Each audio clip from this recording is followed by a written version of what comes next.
All right, we are back. Hold on a second here. Quick adjustment. There we go. This is part 3 of our marathon coverage of the Xbox Showcase and the Starfield Direct that we just witnessed. We just saw. So, give me just a moment here. First of all, hi again, Grim and Anthony. Nice to see you guys again. Hope you had a good day. We never left. Yeah. Right? We have been here from the beginning, from the pre-show to during the show. We watched it together. We brought in coverage from a couple of our other correspondents, Kevin and Mikey, and if we're lucky, we might be able to get them to join us on the post-show here too. They were down there on the floor, and they sent us some video and shared some stuff with us from the beginning. I can't imagine what that was like to see in person. I think we all had pretty positive impressions of the show, right? Is that fair to say? Oh yeah, absolutely. The meal was filling. It felt like it was a good dinner. I'm pretty happy with it. So, again, as we were watching, it was kind of weird to watch it unfold. In the early part of the show, first of all, they let off a Fable, which is that could have been a show closer with the amount of excitement and buzz around that game, but they just boom right in the face with that one, and I was like, wow, well, okay. And then like 2 games later was Avowed. And this could have been another show closer if you really thought about it. And years past it may have been, but there were some rumors. These were kind of leaked out, if you will. So we kind of knew they were coming, and maybe that had something to do with the order they decided to show things in. But regardless, we were like halfway through the show, and I'm just like, wow, what is still coming, And what was the final thing was the new Series S, right? Is that correct? Correct, yeah. Yeah. It's black, so if you got the X and you want the matching set, there you go. And it has a terabyte of storage. This is going to be a big deal.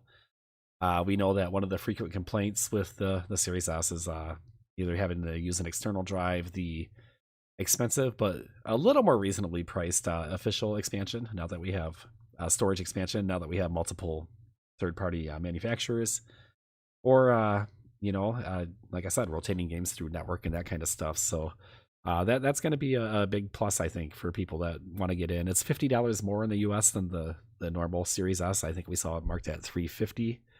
But that's the big thing trending on Twitter right now. I was just over there. I had like 100,000 tweets.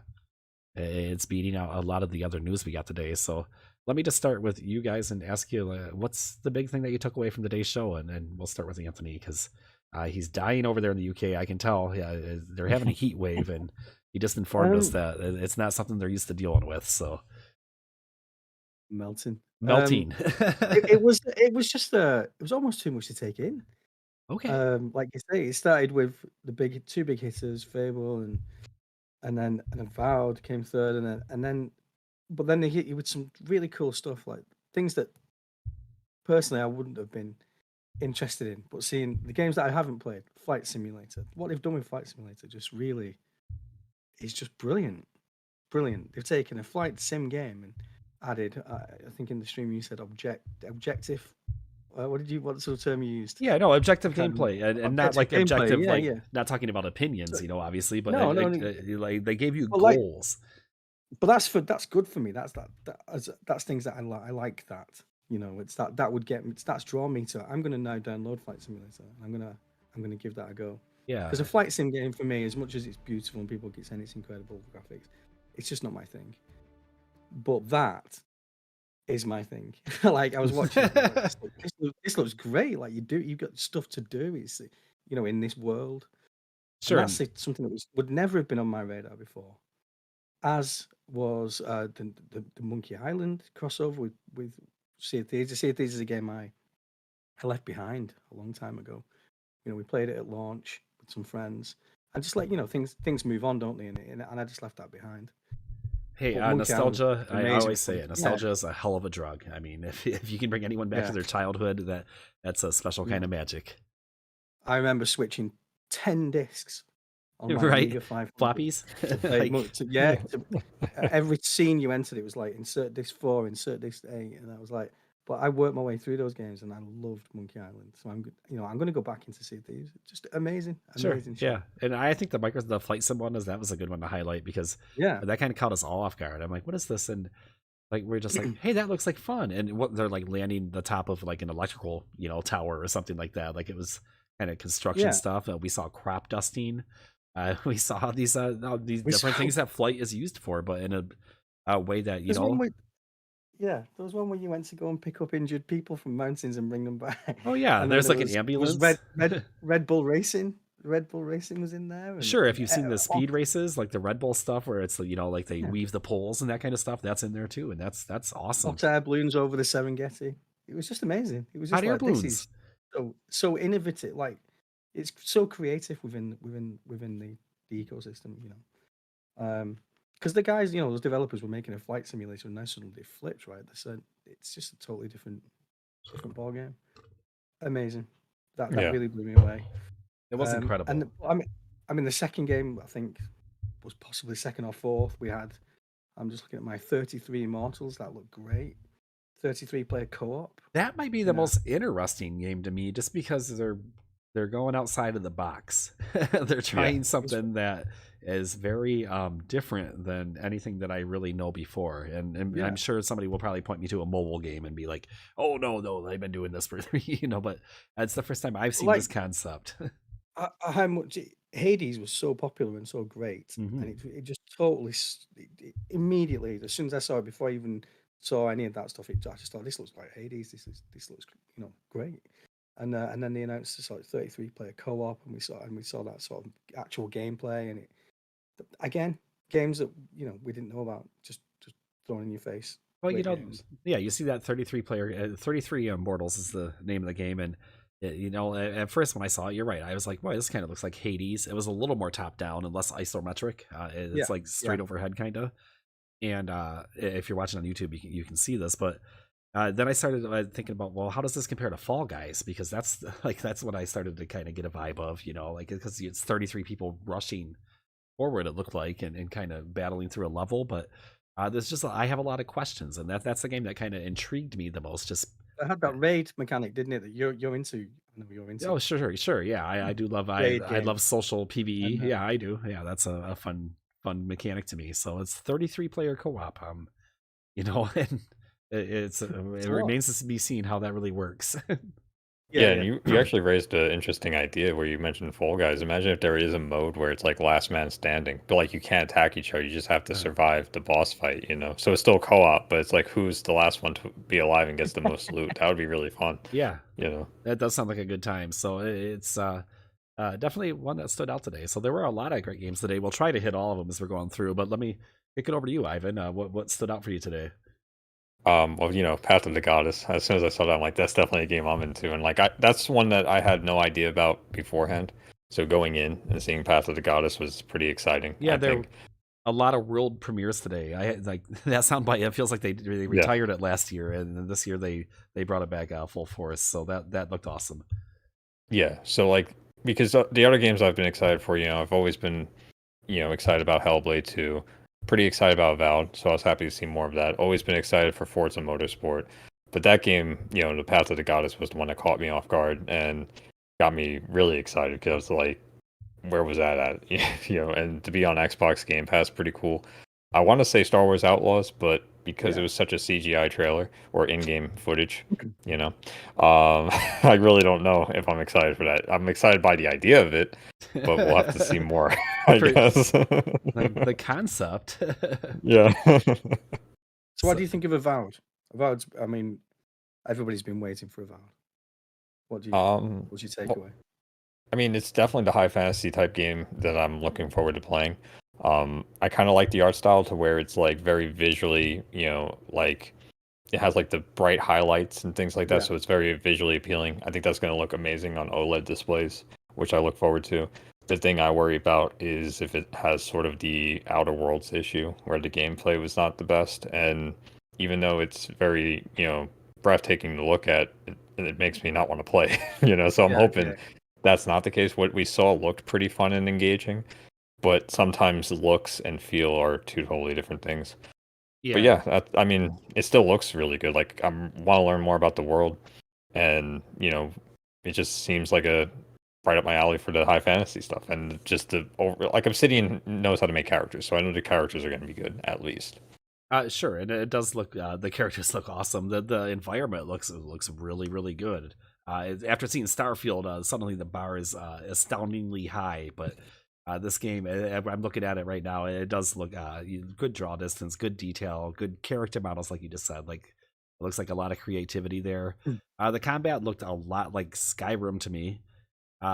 We do know that Obsidian had hands before in New Vegas, right? So they're kind of familiar with that kind of combat. I'm not sure how that transitions to fantasy like this, but it was a lot of like the shield, like left trigger, right trigger. It almost looked like. So hopefully that's better. I think it's a fair point because we were talking about Outer Worlds, and that's a game I really really wanted to love, and I tried really hard to love it, and I didn't hate it, but the combat was it felt very floaty to me, and it was a big detractor to my overall enjoyment of the game. Hey Ayla, good to see you joining us after the show. We're happy to. Hopefully you enjoyed it. Go ahead. I'm gonna read Ayla's comments here, and then I'll catch up with you. I we said immediately after the show, what do you rate the show? And in retrospect now, sitting back and thinking about it, was disappointed at the lack of actual gameplay from Hellblade 2 and Fable. Like Ivan said before, I think it's a little disingenuous to say we're not going to show any CGI, but then it's kind of it's not far off. Sure. Like the lead in with the Avowed trailer said a mix of cutscenes and in-game footage, something along those lines. So I think the perception I'm seeing on Twitter is people expected gameplay. They expected that meant that it was just going to be raw gameplay. Like this is what you're going to see when you're playing it at home. And I think I did as well. That's my perception. That's my, if somebody says I'm going to see gameplay, I wanted to see Fable. I wanted to see it being played. Yeah. Gameplay. I wanted to see the game being played. Yeah, but even if it's not necessarily like the gameplay, like I feel like when you say no CGI, like now we're getting into like the semantics, you know what I mean? Where it's like all this stuff is in-game or in-engine footage. It's like, like why'd you have to do that? Like if they just didn't say anything and just let this go, you wouldn't have had a blemish. You created an expectation that wasn't met. Exactly. And it's, like no one's going to be crossing these, T's and dotting these I's. Like, everyone was like, oh, that means gameplay. Gotcha. You know what I mean? It's strange. Yeah, you're right. They shouldn't really have said that. Yeah. But it's still, it was a 9 out of 10 for me. There's a case to be made that even using cutscenes and a mix and stuff is at least representative of what we'll see, what the game is going to look like. But when we were talking about Fable, for example, it wasn't, smash enemy, collect orb. That's the classic Fable gameplay. Who knows if it's going to be the same here, but we didn't get to see that. What we got to see were character models, the environment, the stuff that's representative of the game, but we don't get to see the meat and potatoes, if you will, the actual core gameplay. So Ayla said the one of the things that stood out was they can't remember the name, but it started out with the rock climbing. Right? That's a great description. The one with the J. Jusant. Yeah, Jusant. Yeah. I have all the names here. Yeah, it's Jusant. That was a cool game. That looked amazing. I know this is it sounds stupid, I know. It doesn't sound stupid because I know what. No. I know I'm going to say it reminded me of the Planet of Lana game, which has just come out, which is a 2D side scroller. It had that same vibe to me. It was the guy with the amazing art style, but the guy with the little creature, and it was more like just like a full 3D immersion of Planet of Lana, which it looked really good. I'm excited for that one. I'm really excited for that. Yeah, it is. It's it caught all of our eyes like when it started, and we were just like, oh, this looks really clean and really interesting. And as I was watching it, it's funny because I thought that I'm like, kind of reminds me of that Planet of Lana game that Anthony's been liking. And then a couple minutes later, you're like, this looks just like that Planet of Lana game that I enjoy. It's like, I see it. Those guys over at Wishful must be like, wow, they've really run with their idea. Well, I mean, obviously this looks like more like a 3D kind of adventure game, and look brilliant. With the styling for sure. Definitely an eye catcher. Definitely something that wasn't on people's radar, but it will be for sure. And there's a reason that Xbox chose to focus this one during their showcase. These games are selected. I forgot that was by Don't Nod. They created one of the Life is Strange titles, maybe two of them. I don't know if they were the original or if they did Before the Storm. Anyways, they were in there somewhere, and those games they had great styling, and even if you didn't enjoy them, they were easy on the eyes at least. Good looking games and fun games, I thought. But okay. I I wonder what the story's going to be in the game, because it looks like it's like climbing, like a puzzle climbing game where you have to try and figure out how to ascend. And I wonder what story they're trying to tell, because Don't Nod definitely is very heavy on the story with their games. As you mentioned, Life is Strange and stuff like that. So it's like, I wonder what this game is going to tell us. Yeah, and there's the little buddy. It's like it's hanging out with you. Like they got that cute little draw. But now that you mention it, there was a lot of climbing. Like they were always climbing, like almost through the entire trailer. So that's kind of going to be a core game mechanic for sure. Ayla says even Forza didn't have a full on gameplay. It was mostly cinematics and maybe a replay mode mixed with like cinematic gameplay. But the point being that again, this is not gameplay, but it's in engine stuff, and Xbox is probably going to catch a little heat by this. It seems like they already are and it's probably Aaron that tweeted that, wasn't it? It was Aaron, yeah. It was, yeah. That guy. I love Aaron. I do love him, but he's he did tell us to bring a change of underwear, and that was not false advertising. Yeah, especially when Starfield started rolling out. I think Starfield stole a lot to themselves. I couldn't believe how much they were revealing. It's like, okay, we got a lot of info, and then it kept going. Really surprised by that. Yeah, like I said, like 45. It was a 45-minute presentation. 40 minutes in, it was still showing new features. It was still introducing new mechanics. I mean, it just kept, like you said, Jay, at one point, like the shipbuilding is a game in itself. I don't. It's not. But that concept and I mean, no, the space combat. I mean, like I compared it to an old game, Freelancer. I even said Star Wars Galaxies, like the space part, like. Yeah, because you were targeting components. I saw they'd like target the engine and stuff, and then like Star Wars Squadrons let you balance like your energy to engines, shields, and things like that, and that's what you were doing in Starfield. I'm like, wow, it's just borrowing the best. That could be a complete game to me. Like you would never land on a planet if they did, if they hit those mechanics really well, and by the combat looked good. It looked good, like the flying, the shooting, the turn. It all looked like these good space sims that have been out there and the space shooters, and I hope it delivers. I hope they can land. I also thought that the gunplay looked good. Like the on planet combat, if you will, that looked pretty good. Looked like any shooter that you would see out there. Like it looked competent. Didn't seem to have the issues I was describing that I had with Outer Worlds, where maybe it was a control thing where it just felt a little too floaty. So. Excited for that, and also grenades. Not just gunplay. There's the combat looked rich. You can do the melee and all the stuff that we're familiar with from Bethesda games. So we did see a new Cyberpunk. We got to see the DLC presented by Mr. Keanu Reeves himself. So we were kind of talking about this. You guys seem to have interest in this, right? You enjoyed Cyberpunk, and would you pick this up for $25? Maybe not 25. Maybe not 25. But that's just because I saw Cyberpunk go on sale so much. But it's I'll see how it's received. If everyone likes it, then maybe. I really enjoyed Cyberpunk. I wasn't one of those people that were like, oh, this is terrible. I had a good experience on day one because I was on PC, and it's just the thing with Cyberpunk is it still let me down in a way where I didn't have the branching story path that I thought I would. I pretty much had the Cyberpunk story, and Phantom Liberty looks like the Phantom Liberty story, which is great. But I also wanted to have like the RPG element, and since that's not there, I'll just get it when it's there. You know what I mean? Sure. Yeah, that makes total sense to me. So, so I guess the real star of the show probably was Starfield. The star of the show was the star of the show.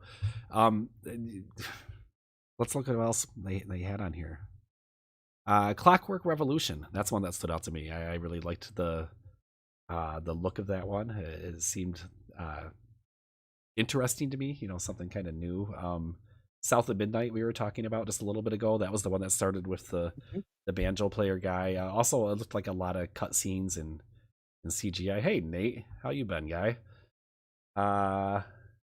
City Skylines, that one actually got me pretty excited, but again, these are games that we've known about. It was just the footage looked really clean. It looked like they really built on the core of the original game, and that's going to be big for your sim players out there. And then maybe a little weird to me was that we got Overwatch 2, and I think this is kind of new. Like we knew that these modes were coming in, but we got to see more about their campaign, their pared down campaign from obviously the controversy of what they've had to scale back. But It still looked interesting to me. It looked like new things to do in Overwatch.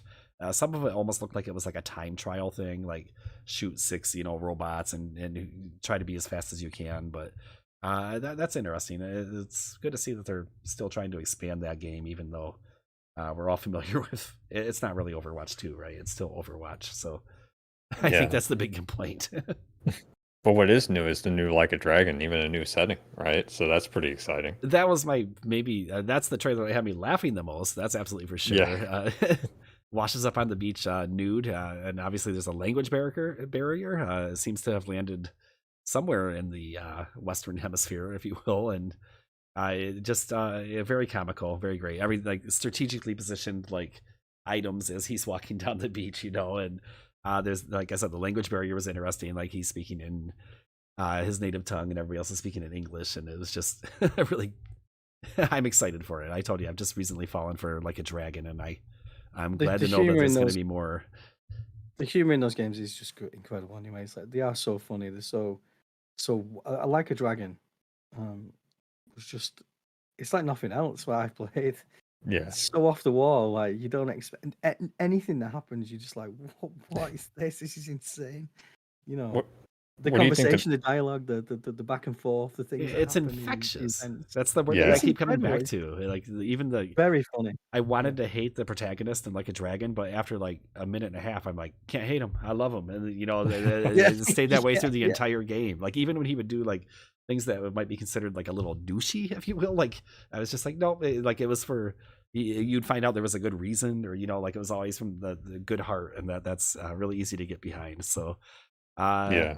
What do you think the mini games are going to be like in like now that they're in America, right? Because the mini games were always so big. When you're in like the setting of Japan, do you think we're going to have like a lot of Americana type mini games? Probably, and I think we should also ask what are the mini games going to be like now that they own Rovio and Angry Birds and all that too. So there's a lot of potential for throwing that kind of stuff in on the arcade cabinets.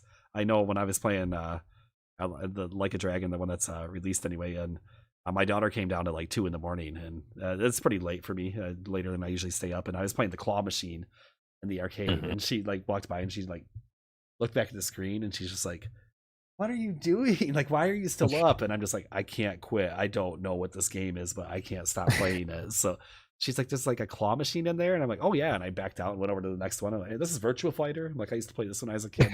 That stuff's so fantastic. How can you not get behind something like that? So. Ayla said Clockwork looked really, really good. I thought it was BioShock. That's the same reaction we had. I think one of us even maybe guessed BioShock at first. That did have that kind of noir kind of vibe to it. Nate said City Skylines will be better in 6 years after several expansions.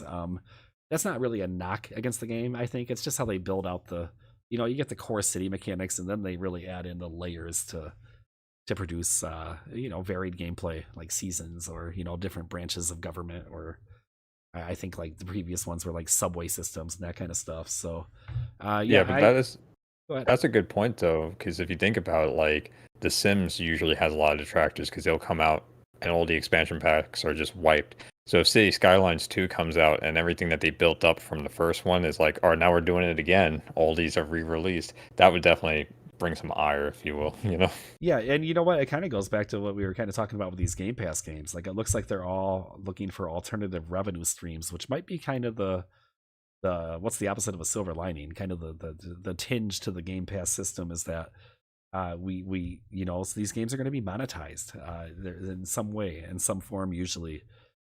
We already heard Starfield has some extra content, coming behind it, included only in the premium version.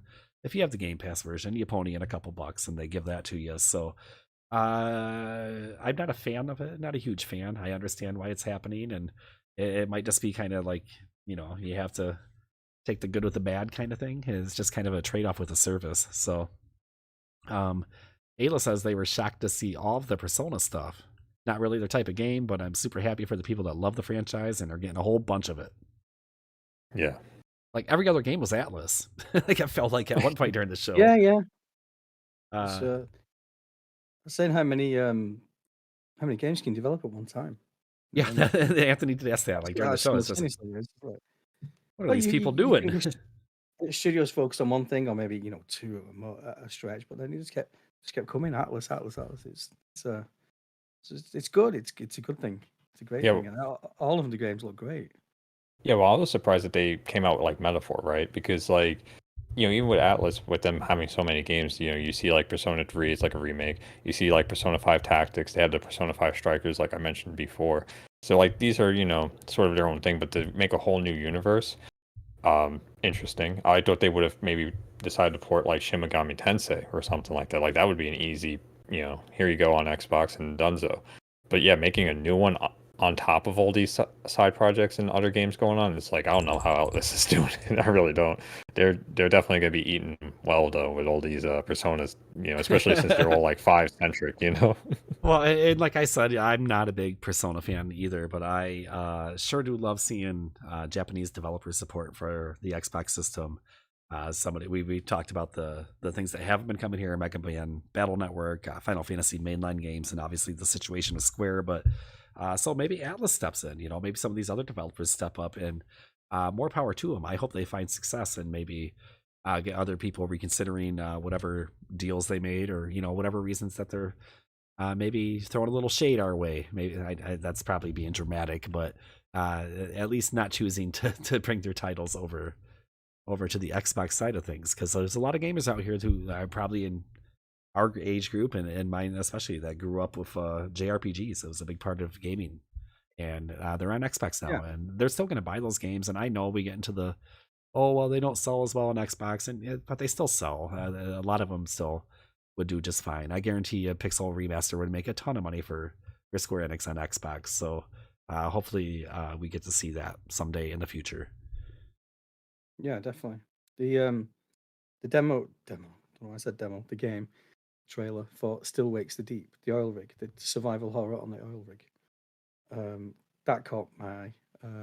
I thought it was the Kojima game at first, just because it had the same vibe with the water and the music, and I thought it was going to come up with the Kojima thing, but that looked pretty cool. Like, it's a good concept. I mean, Yeah, I did. It stuck in the middle of the ocean. Looked a little scary. Yeah, I definitely. like I was at first I was like a little Subnautica vibes or something, and it definitely looks like a game that you could like fill a weekend with, and who knows, how much it could go from there, if it's a lot of sandbox type gameplay or if it's more straight adventure action. I really wasn't able to differentiate just from that trailer, but it made me uncomfortable, and I didn't want to play it right now. But Yeah, it gave me like Outlast or Alien Isolation vibes. Yeah, it was like so you got to be in the could mood, picture right? Yeah, it's like a Dead Space on an oil rig. That's yeah. what I got from it. And what a setting too, because like being stuck on an oil rig in the middle of the ocean, like you pretty much have to deal with whatever's in Where are you there. gonna go? Where are you gonna go?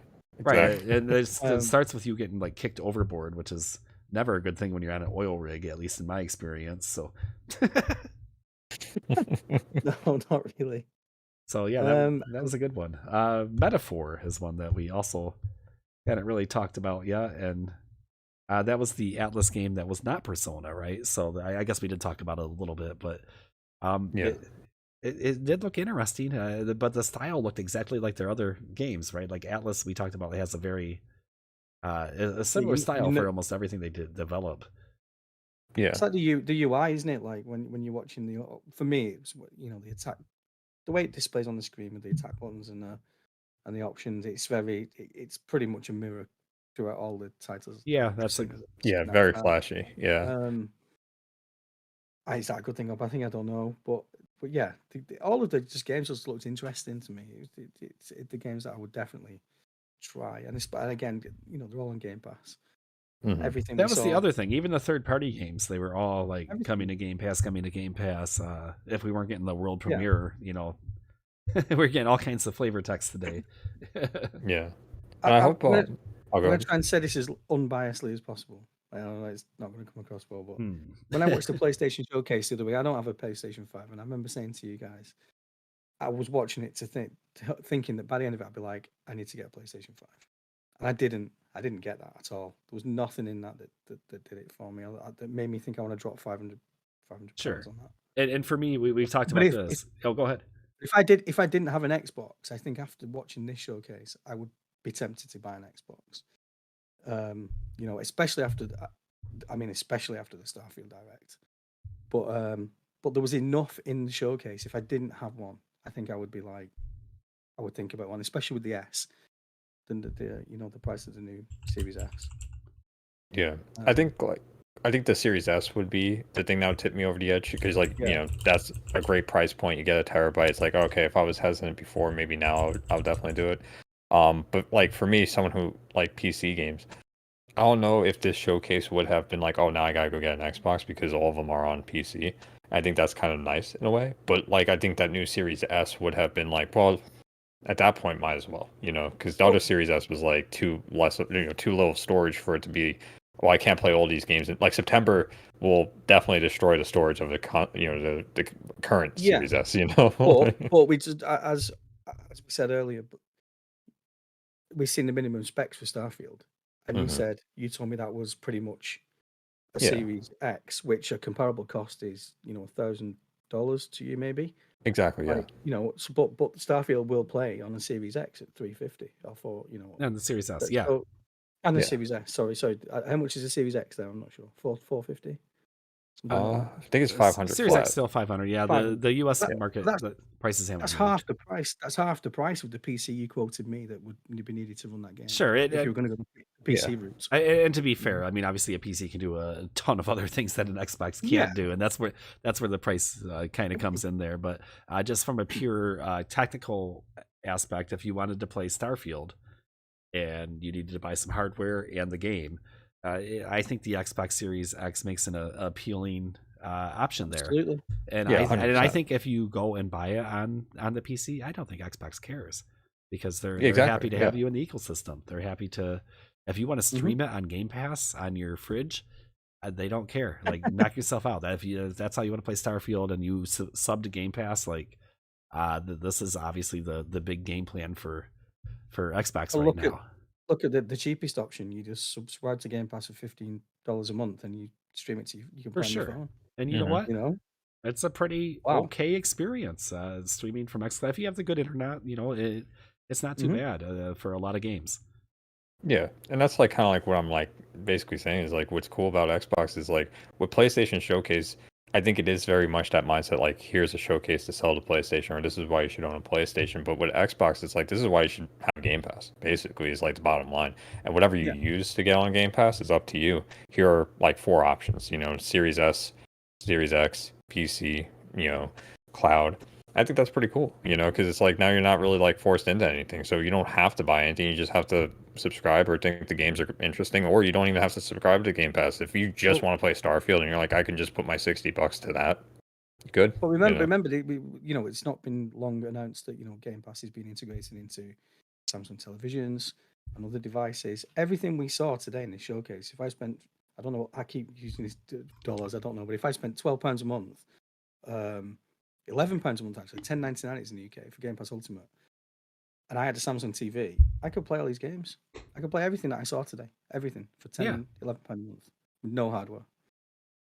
Tommy King says Starfield looks cool, but they're debating playing it on PC or Xbox, and I think a lot of people are going through that for a lot of different reasons. First of all is, you can mouse and keyboard on your Xbox, but it's still a interface thing for a lot of people. And then secondly, if you got a beefy PC, if you went out and you spent the $2,000 and it's top tier, you can quite realistically achieve a better experience than you will on the Series consoles, and that's a good, like we just said, that's a great way to play. Microsoft probably doesn't care, otherwise they wouldn't make it available there. And it's great that people are going to be able to experience this that maybe aren't Xbox gamers, having that PC option right out of the gate, or as Anthony just said, the fridge option.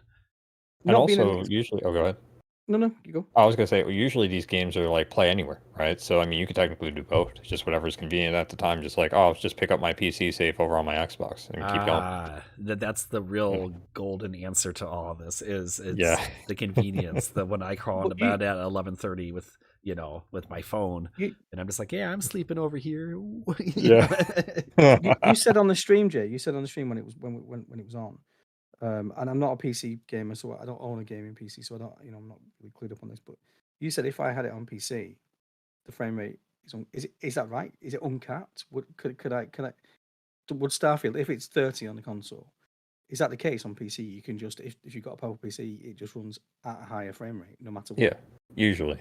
With PC, like you could adjust all the settings on PC, up to what the developers allow, and most of them just let you do anything, resolution, anti-aliasing, all that stuff. So all these features that you would see get switched over to like performance mode when you're on a console, there would just be a bigger drop down where you can pick what you want. And some computers, you might want certain things tweaked so you get more frames. Other computers might be different, so it depends on your build, and you could get as high as your monitor's refresh rate. Some games even are too demanding and they won't go that high. There's your reason then, right? So if you've got a PC that's powerful enough to uncap the frame rate, that's your reason to play that, isn't it? Yeah. Sure, and you know what? We've talked about it. You can bring your mouse and keyboard to your Xbox. You can bring your controller to your PC if you want to do it that way. And there have been times in my life where I've put a gaming PC on my main television in the living room because, and I would do my computing from there. You have the wireless key. I bring it out from under the couch, and that was a little weird, and I don't do that as much anymore. I'm more console focused, maybe for the convenience and age. Nate says that they're going to play Starfield on the Series X and a few years on Steam. They have no problem buying games a second time if they can get those achievements. That's the double dip, Nate. We know about the double dip here. Mikey isn't up here. He double and triple dips some games. So a game that is this great, why not? If that gives you reason and incentive to play through it again. Starfield also offers the multiple storylines. Every playthrough is going to be different. Just like people go back and play Skyrim like 15 times, because they know that they can have a different experience each time. Yeah, that was impressive. I mean, we've not really talked about Starfield properly, have we? But there's a lot of Starfield.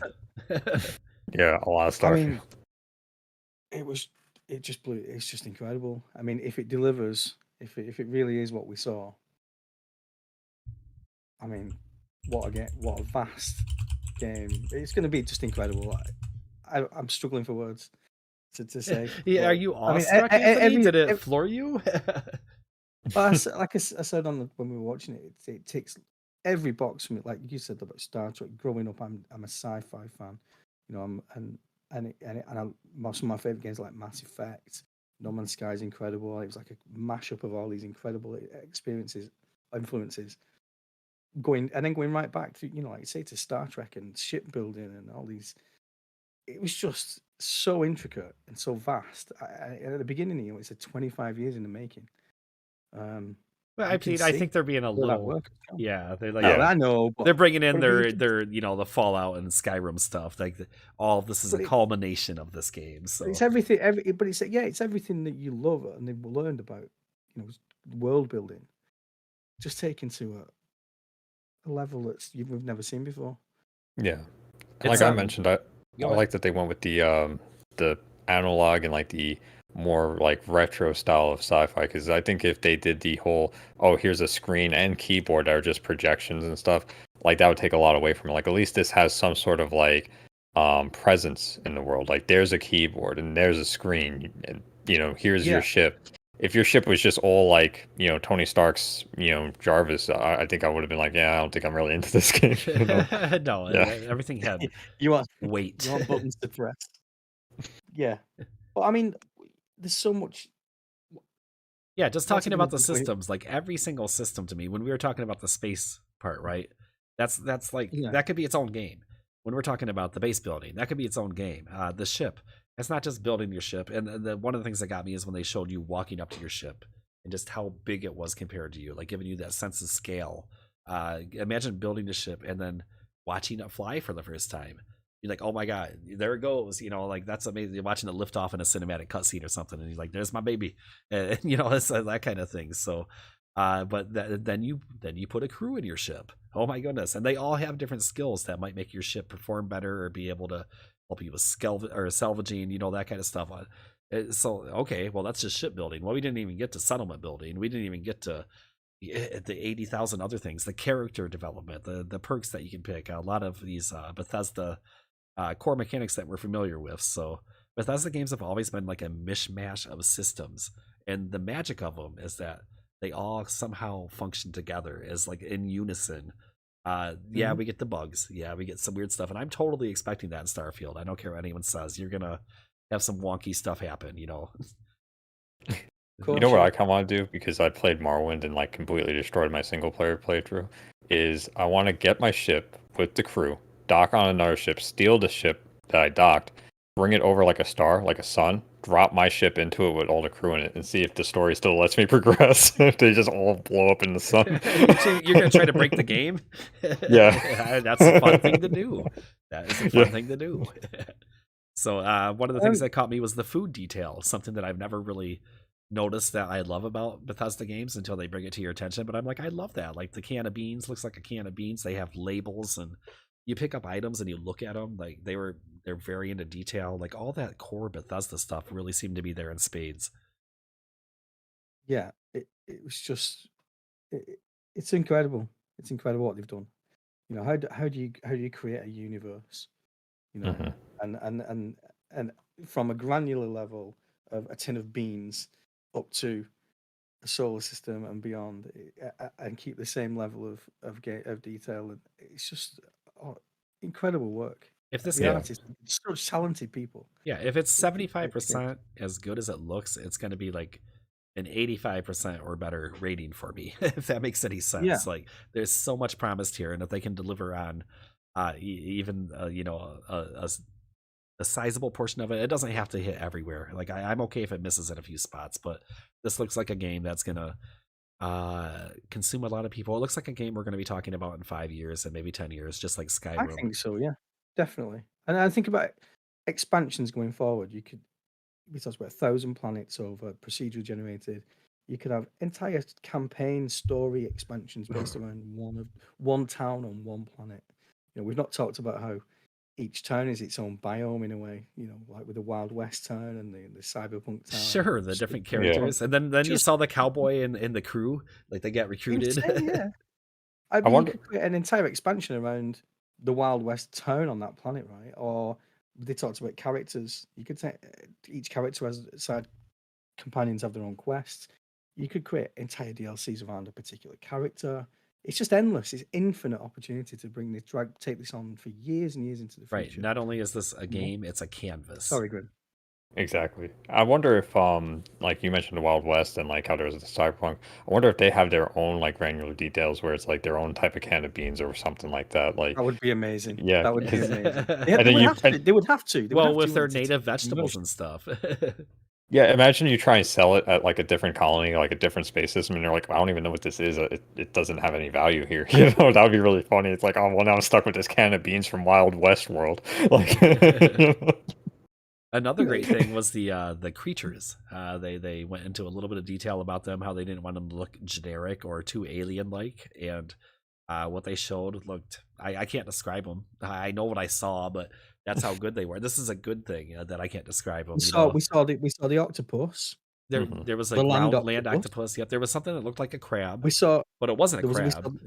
we saw the guy punch the dinosaur in the face. There was a dinosaur. That's pretty generic, but There's that brain fungus thing that one guy said he really liked, and it just showed it real quick where it was like growing out of the. So that's like maybe a parasite that you see in other planets. I'm hoping. yeah. But they stressed that they wanted it to feel real and not to be like feel like somebody like created it in a room. So like I know it's hard to say well what makes aliens look real or but somehow they seem to have nailed it. The creatures looked amazing to me. I have a family member who's way into that stuff that is going to be super excited to see and explore all of those things. And it looks like a collector's dream with your scanning. You have to scan everything in, kind of thing. Like this game is going to be amazing and huge. And I wonder if, I was going to talk about Starfield Watch, but go ahead. I was going to say, I wonder if there's going to be any hooks in for, like No Man's Sky introduced multiplayer afterwards, I don't. where you could visit I think planets that or bases or whatever. yeah. Has there been any announcement on any kind of co-op or multiplayer or is it just a single player experience?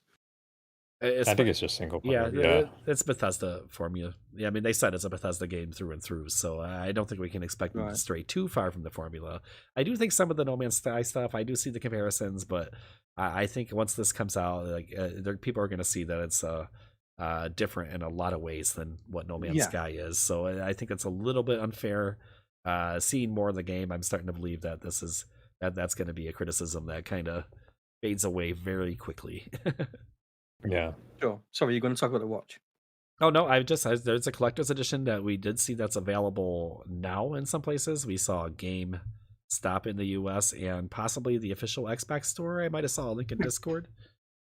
Yeah, somebody I said on the YouTube chat just said that they've just pre-ordered it, so it's Okay. definitely live.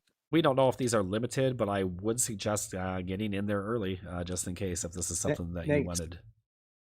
Nate's pre-ordered some, I'm sure. There you go.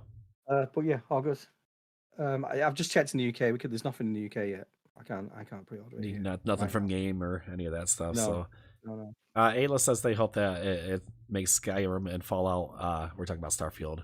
Bethesda RPGs rather than something that's just completely new. So they're basically saying that the Bethesda formula is a winning formula, and I would agree. I think Starfield has that opportunity to be like the next step, because like I remember like Oblivion was sort of the next step. If you remember Morrowind, if you played that, like that was weird. The combat was like on a roll system, and you never saw the rolls, and it was just weird. It was a weird feeling game. But then Oblivion was like, oh wait, we're like breaking new ground, and Skyrim like kind of perfected it. I'm hoping that the same thing with Fallout 3, I guess, way different than the isometric, Fallout 1 and 2. So, or even Fallout 4. Yeah. Kind of, I guess it's similar, yeah. but they built on it, is what you're saying, right? Yeah, so I think this could be possibly the groundbreaking thing where it's like, okay, so this is like the Oblivion or the Fallout 3, benchmark, and then they can go from there. Because I mean, visually, it doesn't look like any Bethesda game I'm used to seeing. I kind of used to seeing a certain look with Bethesda games, but like this thing has like an art direction that's very different than what I'm used to. Yeah, would it be fair to say maybe a little muddy? I think Skyrim and Fallout 4 even kind of, it just wasn't super crisp and super detailed. But when you're looking at these planets, and they sure do look like they're popping in 4K when they're walking around, and just the amount of detail that you're able to see in the rocks and everything, like in the distance, it looks very impressive. We didn't get any kind of comment on the frame rate scenario situation. No targets or anything like that. So I think that does not lead you to think it's definitely 30, because otherwise, sure. Or maybe they're scrambling, still trying to make some magic happen. But I don't think anybody should expect anything, any big announcements there. I think Todd has been very clear that they prefer 30 for a lot of reasons, and a lot of it is fidelity. But when you look at this game and you watch the footage, maybe it kind of clicks. It's a little easier to absorb for our 60 frame per second purist. You might be able to see why this one might be capped at 30, if it is, or if it's possibly variable, which is still achievable on the series consoles. Agreed. So I think that's a pretty good wrap. If you guys in the comments, if there's anything you wanted us to add to the end of the show here, we throw this out on all of our podcast feeds and all that too. So we do appreciate you stopping in and sharing comments with us. It helps to have some other people to bounce our takes off after we watch the show, and it's good to hear what you all have to say too. But I'll start with you two. First, did we do a score? I don't think we did an overall score. So why don't you give me your... I'm going to say 9 out of 10 for tonight's show, but only because we didn't see, only because of the gameplay subterfuge. Like, okay, I think. But the subterfuge. It's a strong word. You know what I mean? Just it was a bit disingenuous for me, and sure. Only person because I wanted to see it. Like you said, people expected to see the gameplay, and that's why I did, and it didn't come. But I mean, it was still a great show. I just want to add, we saw 27 games tonight, but we still have all the third party we saw from PlayStation. So we have Immortals, we have Metal Gear, Dragon's Dogma, Alan Wake 2. I'm just looking at a list here. Assassin's Creed Mirage, Stray, Marathon. All of that on top of everything we saw tonight is coming to Xbox. Yeah, and a lot of the stuff will be coming to PlayStation too, except obviously not the first party stuff. But that's it's good that we share games. That's still a cool thing to do sometimes. I think it's we've gone from slightly down times with a game drought. I think it's just, I was saying to Ivan before the show, and Ivan said to me possibly we could even be swamped with too many games coming up. But it's a great place to be in. Yeah. Now for me, it's definitely an 8 out of 10 show. Basically the CGI thing that was like, I mean, if you're gonna base your show with that type of message and then you don't deliver, I think that's now you just like basically said, well, I did extra credit, and then you show up with no extra credit. It's like, okay, that's a big thing. And then the other big thing is that while these games look awesome and I'm really excited for them, with the lack of like gameplay and also everything coming in September or like in the fall and later, I feel like it's shotgunning the releases. I'm hoping that that doesn't create like a weird vacuum for Xbox where people are like, oh, Xbox has no games because they basically just had this big explosion in 1 month and then quiet. And I kind of wanted something more for June. I felt like where are our games now? No Oh, shadow drops, nothing. Like even just one, I like think would have so at least brought it to an 8.5 for me. we've got this extended showcase on the 13th, which we don't know what's going to happen. That's true. They're usually We got pretty tame. Ubisoft. It is possible they could drop a Game Pass game or two there. I'm going to go with an 8.75 out of 10 show. I think that I knew that we weren't going to get gameplay from these games. I think I knew exactly what they were doing. I kind of foresaw it, and we got exactly. It's a mix of gameplay and in-game stuff. So, but I do understand that was dumb of them. They should have been. If you're going to come out and say something big and bold like that, and you know what you're saying, when Anthony said subterfuge, okay, they're being maybe a little bit purposely misleading, and I'm not going to dock them for that because I don't think it actually impacts the quality of the show, but for people's expectations, that is definitely a very valid criticism. What this show would probably be a little lower for me. What brought it up was bringing it as a Starfield Direct as well. Starfield hit on all cylinders. It overachieved to me. It showed more than it possibly could. I'm not even concerned about the frame rate at this point. It looks so good, and I'm a frame rate snob. I'm a 60 frame guy, and I'm just like, nope, I don't care anymore because everything you showed me was beautiful. And you're not going to say, oh, it's 30. I'm not. How many people say, oh, I'm not playing that? It's 30. a couple, and they'll tell us about it Yeah, too. but yeah, but you're not going to do that. Look, you're not going to miss that experience. Well, like it's 30. Like I mentioned before, like if it's dirty and like let's say the FPS, like you can't shoot because it's just too like it makes you sick. You can make a melee build. You can start punching the dinosaurs. I mean that will still be fun in 30 frames. This could also be cloud advice. I'm just throwing that out there. You'll probably have an easier time going through punching people than trying to headshot someone from 3 parsecs and all that. So like I said, that really brought the show up for me. But it's not that the core of the show under delivered. It brought everything promised. It didn't exceed my expectations there, only because Avowed and Fable kind of got leaked a little earlier. Again, that's hard to knock the show for things that are leaked or surprises that might have been ruined. I did dock a quarter point. We talked about that in the show, and I kind of joked about it.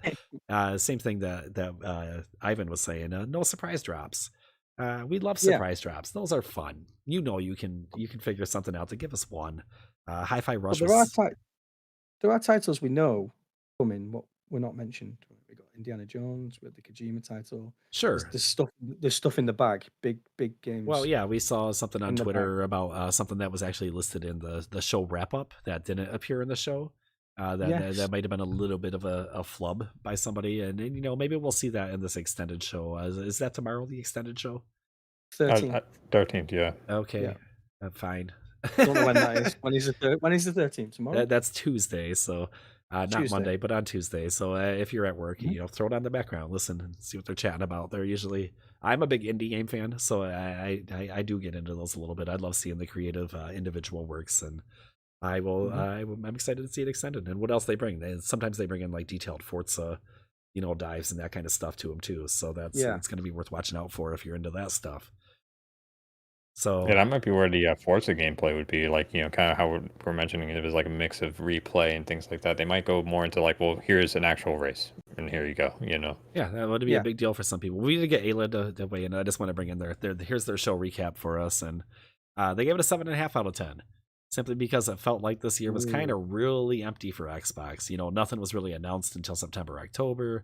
No updates on Fallout 4, which is something they mentioned earlier. I'm also bummed about that. We've been hearing about the Fallout 4 next gen upgrade for quite a while now, and then it's been really silent. I'm a big fan of that game. It's my favorite Fallout. Dodging tomatoes. Yeah. Ayla says that Starfield will be releasing in September, which is a pretty big deal, which is huge for Xbox. But the Xbox can't rely just on Starfield. Very, very fair. And then Forza's coming out the next month. Is that okay? I get it. And what makes it an 8.5 or a 7.5 instead of an 8? is that some of the games didn't have any release dates. And they said before the show that this wasn't all 12-month stuff. Didn't seem to matter that much last year anyway, because a lot of stuff missed 12 months. But there's some stuff that was flat out 2024, like they're giving us some stuff to look forward to. So again, valid criticisms. I agree. I think that's a pretty fair take. Things look forward to, like you said, like Fallout 4. If there's strong rumors about that coming, about the Gears collection.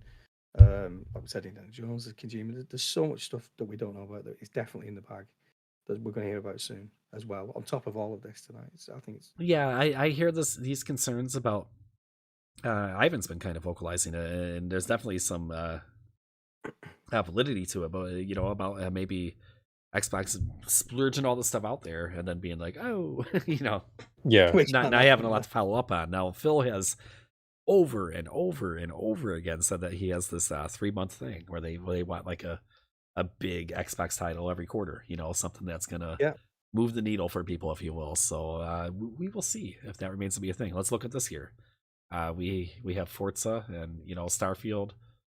I guess that's 2 quarters.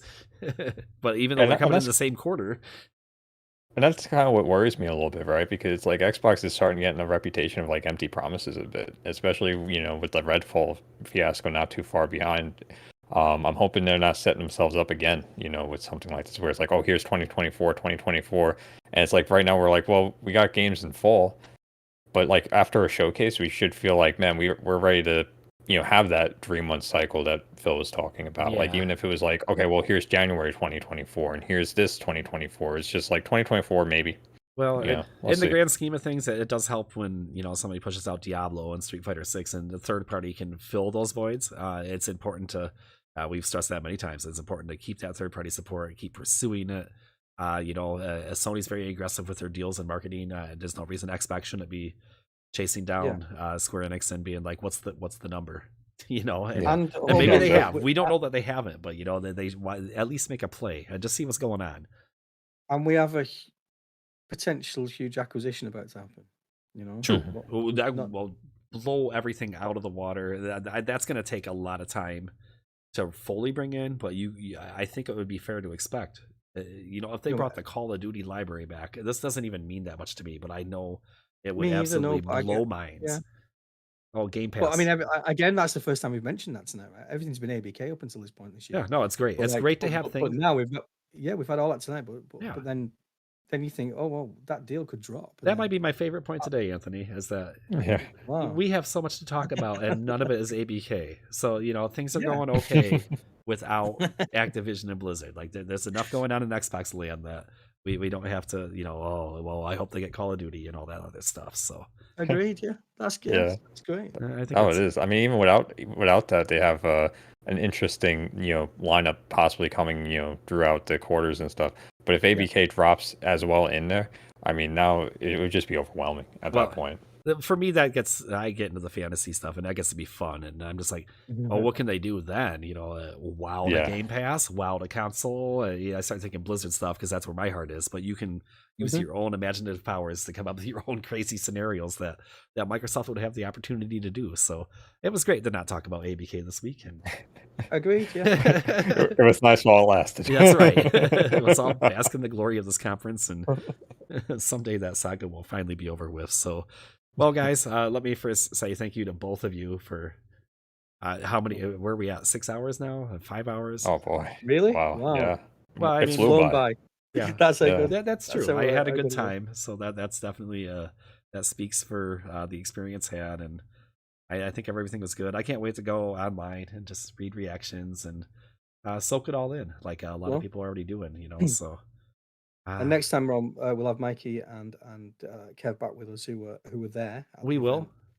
So they'll, I'm sure, gush with the experience and tell us a lot more. Yep. The in-person score is 10-10. I just want to share that with everyone. We got 2 scores back for them, and you can imagine having that energy wash over you with all those Xbox fans and the Xbox community with people like Jez and Aaron and Phil. And Phil was there giving a pep speech to the crowd before the show started. So what a fantastic thing. Those guys will be back with us. We didn't even really talk about it. Kevin has a picture. He got his selfie with God Howard. Maybe we'll share that to the community somewhere for Yeah, back definitely. here on the We'll show tweet next it. week. Yeah, next week. And he also got his picture taken of Jez, which a little more polarizing, but he got a can of beans involved. So if you know Jez, that's very on character for him. And they seem like they had a great time. If you can ever make it there, if you ever get the invite, I would say go if you're an Xbox fan. I don't know how you would possibly turn that down. So It did look good. It did look. It would have been incredible to have been there tonight. As well. sure. Other showcases in the past have been a bit of a flop, haven't they? Well, and Let's be honest. it's the Xbox community. They're coming together. Yeah. It's these people from all over the world, and they all go out the night before and hang out. That's a Yeah. fun time. But coming together like that and experiencing that a showcase of that magnitude and seeing that Starfield Direct as well in a crowd like that, it would have just been amazing. Sure. So, You may have witnessed the creation, like a big event for an IP that could be here for longer than us. You just don't know. These games, and people would have said the same thing about the Mario Brothers back in the 80s. Like who would have thought that 40, 50 years from then, or that it would be one of the biggest franchises in the world. It'd be the #1 movie of the summer, and like people would never have been able to predict that it would have lasted any longer than a couple years. So you never know when you're seeing something like that created right before you. So so excited, and the countdown's on now. Let's get that Starfield hype cycle going. I want to post about it all day, same post over and over. Tell me how hyped you are, tell me what you're excited about, ask the same question 1,000 times. That's what we do. What is Starfield? Yes. Are we there yet? Is it 60? Is it 60? Is it 60? Oh, Yeah, no, is it there you 60? go. Oh, yeah. I can't wait to see that one about 60 times at least, and one for each frame. So we'll Cool. So thanks so much again, guys. Let's get out of here and do some gaming. Have a good Sunday night. Catch you Everybody next week. soaking the show. Woo! Oh yeah. Have a good one, everyone. Take care. Anthony, you Cheers, can actually leave this time. Yeah, I'm gonna go this time. See you later. Bye.